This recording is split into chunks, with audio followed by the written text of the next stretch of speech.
Vertical farming, a është një zgjidhje për Shqipëri në kushtet kur kemi aq shumë popullsi që punon në fshatra, janë zhvendosur drejt zonave urbane dhe lexova edhe një studim në fakt që parashikohet që në vitet e ardhshme pothuajse deri në 60-70% e popullsisë sërish do ketë këtë tendencë të shkojnë në zonat urbane.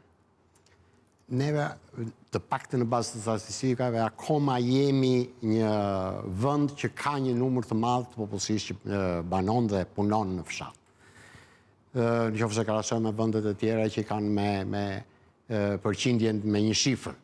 Kështu që akoma nuk jemi keq në këtë prizëm. Por sidoqoftë tendenca është ajo që njihet nga të gjithë.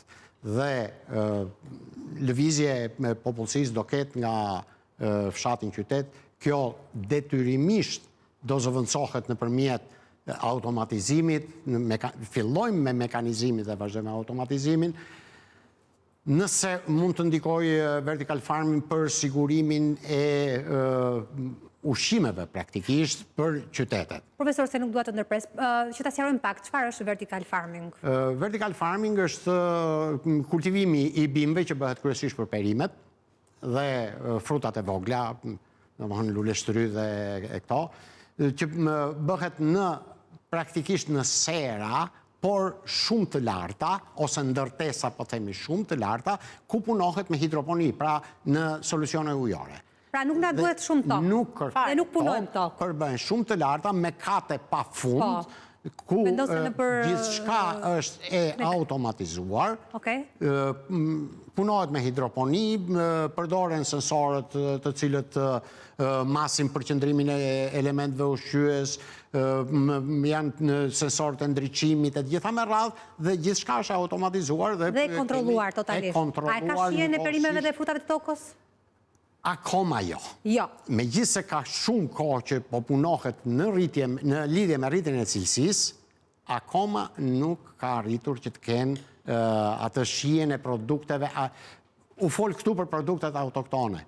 Nuk duhet i humbasim. Nuk duhet i humbasim. Nuk duhet i humbasim. Pra, në kushtet që është Shqipëria, për të marrë një përgjigje për këtë, a mund të shkojmë drejt një bujësie pa ar, pa tokë?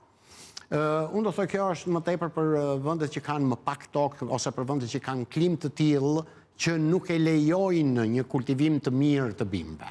Por në Shqipëri ku klima është e mrekullueshme? Në Shqipëri ne kemi klimën mjaft të përshtatshme, të paktën deri tani. Mjaft të përshtatshme. Dhe ajo do shëmuj, i cili do jetë problem në të ardhmen, kështu që duhet parë pros e kons pjesa e vetë të përdorimi i ujit për sa i përket në raport me produktivitetin është i pranueshëm për vertical farming bile kurse diçka, por ajo thash është gjithçka e kontrolluar, absolutisht. Por unë do ta shikoja më tepër për vendet të cilët akoma domethënë nuk kanë kushtet normale për t'i prodhuar këto produkte në fushë të hapur. Sigurisht, në një moment që në rast se nuk do të kemi fermerë, në rast se do të kemi një periudhë, domethënë klima do ndryshojë në mënyrë të tillë që nuk do kemi rreshje, nuk do marrim, në rast se ne nuk do marrim masa për rregullimin e sistemit të ujitës që ka qenë ekzistues, por tani një pjesë e mirë e tij nuk funksionon, atëherë mund të jetë edhe vertical farming një opsion për të zgjidhur. Dakor.